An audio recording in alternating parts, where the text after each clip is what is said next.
Hello, my name is Kathleen Nichols and I want to welcome you to the second Sunday of Advent. We are here in Beit Shean, a very unique place in the Holy Land. So take your place at the table, get around the Advent wreath, and let's light that second candle together as we count the days toward Christmas. As we do that, it's an amazing place that we're at. This was the capital city of the Decapolis at one point when it was reconstructed. But first of all, the Stone Age people lived here because this was an extremely fertile valley. In fact, the Jordan River is just behind us, and this is between two valleys. And so when Mary and Joseph are walking from Nazareth, they would have come down the Jezreel Valley, and probably just a couple of days, in 2 days, they would have had to spend the night right here. This is about 35 or so kilometers from Nazareth. That's a 2-day walk. Most people on the Camino of Santiago can take about 20 kilometers a day when they're walking. And this was a woman 9 months pregnant who was probably traveling partly on a donkey. And so the pace wasn't too fast, but they knew that they had to get to Bethlehem quickly to be registered. So I'm sure they made it here in a couple of days. What they would have found is an incredible metropolis, but what you're looking at from the main street is this hilltop. That's actually a tell.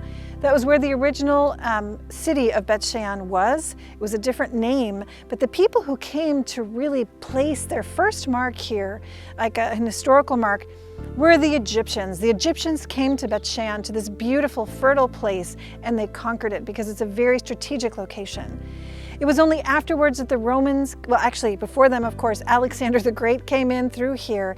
And that's when you start seeing this incredible building beauty. There were a lot of temples to the Greek gods, and then you had a lot of shops. We're actually on the main street, like I said, a lot of shops right here. This was just a busy, busy marketplace.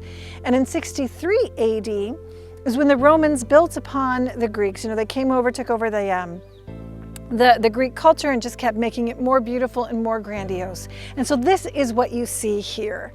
So Mary and Joseph coming into the city, like I said, bustling, busy. You've got good things and very sad things. You've got a lot of virtue and a lot of vice. And they're coming in here very humbly, very quietly, with a very particular goal. And that is our goal as well as we head to Bethlehem. So I'm going to take you a little bit further into the city, and we'll talk about perhaps what they may have had in their hearts and in their prayers during this time as they came through Beit Shean. Follow me.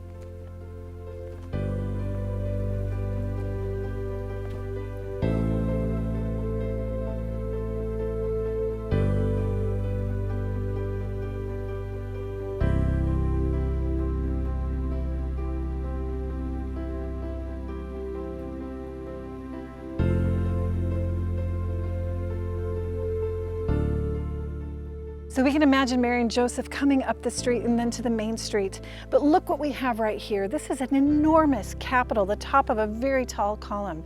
So you had the Egyptians coming through, the Greeks, and then the Romans. The Byzantines came and built lots of churches, but this place eventually was destroyed. Look at this column over here. It all fell over in an earthquake in the 8th century. And from that time on, it was pretty much abandoned. So the reason we came here is because you can imagine these incredible civilizations with so much power, so much glory, and so much wealth. And in comes a small, quiet, humble, poor family. And within the pregnant woman's womb, Mary's womb, is the King of all the universe. That King who is taking over everything, the King whose kingdom lasts much after all of this has fallen. That's what's absolutely remarkable when we come through Beit Shean and we think about Mary and Joseph coming through this incredible city. Really impressive. But little did they know that this light coming out from Mary's womb was emanating and inviting everyone to remember what we said from the very beginning. Everyone is in need of more love than they deserve. I'm sure when Mary and Joseph came through this place, they saw so many people who are lonely, people who are probably in prostitution, probably a lot of immigrants, slaves, people that were just in a terrible situation. Their eyes, their hearts, the baby in their womb in Mary's womb filled her with an empathy and with a desire for these people to be loved and to be loved overabundantly. Now we know, just looking at the beautiful flowers that are starting to come out and the fruit, like the seeds and different kinds of fruits, like the pomegranate here in the Holy Land, there's so many. The Lord is overabundant in fruits, but the seed does not sprout unless there's warmth unless there is a safe place for it to grow, because otherwise it will die if it's cold and frigid and frosty. But if there is that warmth and that openness, it blooms and it grows. It's the same with each and every one of us. Each one of us has been given so many gifts and so many talents, just like the many people that would have been in this city. Talents that were probably hidden away because where there's frostiness, they don't have the courage to be able to let them out, to really be who they are. The glory of God is man fully alive. He wants all of our gifts and talents to come out. So what does that invite us to do during this Advent season?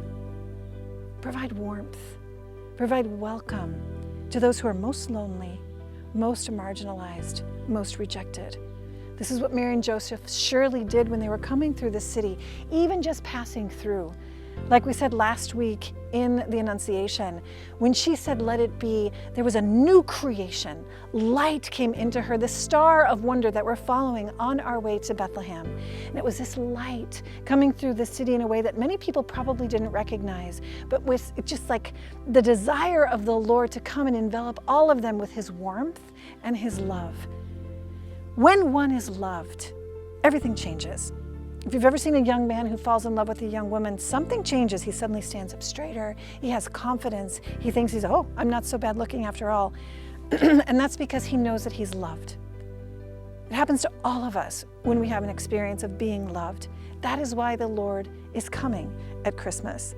So again, let's each one of us provide that warmth, that welcome to all of the people around us as we can, or choose one person in your family, in your workplace, whomever. Give them that love so all of those beautiful talents that they have inside can start coming forth. You know, I can imagine sort of at a supernatural level, the great angels of heaven bowing down before Mary and Joseph and this donkey as they're coming through this city, while everyone else is just ignoring this poor couple. That is how we should bow down before each and every one of the people who are around us. God has given them so many gifts. He loves them so much. And if we can be a way to help them feel loved, that seed inside who they are will sprout, their talents will come forth, and this world will be beautiful and it will last. Unlike this great kingdom, so many kingdoms that came through here that fell over with an earthquake and were never rebuilt. So with that, let's continue our journey. We have to get down into the Jordan Valley in the desert, and we will see you then next week. On week 3 of Advent, we'll be in our desert journey with Mary and Joseph as we make our way to Bethlehem, and know that we're praying for you from the Holy Land. And God bless you. Follow me. Let's keep going.